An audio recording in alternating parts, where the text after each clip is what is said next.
Imagine sitting on a plane and unaware that the computer is making hundreds of adjustments faster than any human pilot can make. Every time we fly, we put our hands in the safety of not only a human, but also a machine. Understanding how AI affects an aircraft model that I'll be talking about today, the 737 MAX, helps us see how automation shapes safety for everyone on board.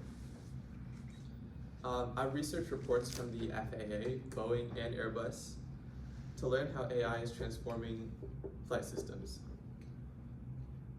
The 737 MAX includes a system called MCAS, which I'll be talking about later, and it shows a promise and danger of AI in flight control without human oversight. First, I'll explain how flight control evolved into fly-by-wire, and then next I'll discuss how Boeing added AI through MCAS. And then finally, I'll discuss what went wrong. So, the evolution of flight control systems introduced a foundation for AI in aviation. Early planes used mechanical cables and pulleys to move control surfaces, but the problem with that was it required full manual pilot input and it relied on human reaction speed. Modern aircrafts use a system called fly-by-wire, which is basically electronic signals processed by the computer. This opened doors for AI integration, letting planes adjust automatically. Let me see. Okay, so Airbus introduced a system called ATOL, or Automatic Taxi Takeoff and Landing, which uses AI and cameras to taxi, take off, and land. And this proves that AI can assist pilot safety when properly designed. So this is a picture from a game called Microsoft Flight Simulator, and basically it just shows like how ATOL works. It's like the computer trying to gauge like where the runway is and trying to like adjust automatically.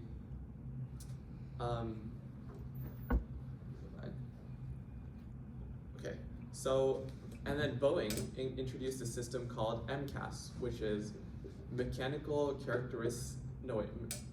Characteristics Augmented System, to correct aerodynamic changes in the 737 MAX. So basically what MCAS did is it pitched the nose down, pitched the nose down, reading a sensor called the AOA, or angle of attack. So the angle of attack sensor basically fed data to the MCAS, and like when it told the system that the plane was going to like pitching up too much, the MCAS basically just pitch it down a little bit. That's basically what it is. Let's see. Okay, so Boeing minimized pilot training to make the MAX feel identical to the older 737.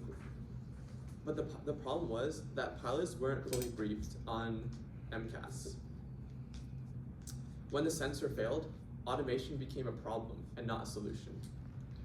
So in 2018 and 2019, Lion Air Flight 610 and Ethiopian Air 302, where is it here, crashed after misleading sensor data to MCAS. So the system basically forced the nose down while overriding the pilot's commands, because the pilots were trying to pull the nose back up, but it was overriding the pilot's commands, and as a result, 346 lives were lost.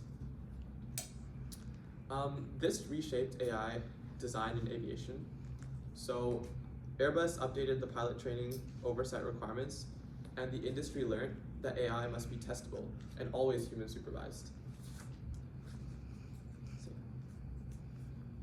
Tragedies like this forced the aviation world to rethink how humans share the cockpit control.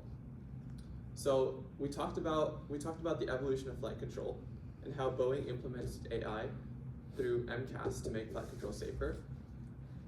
And in the end, the goal is not to replace human pilots, but to build systems that strengthen for humans and machines to share control of the cockpit. Thank you.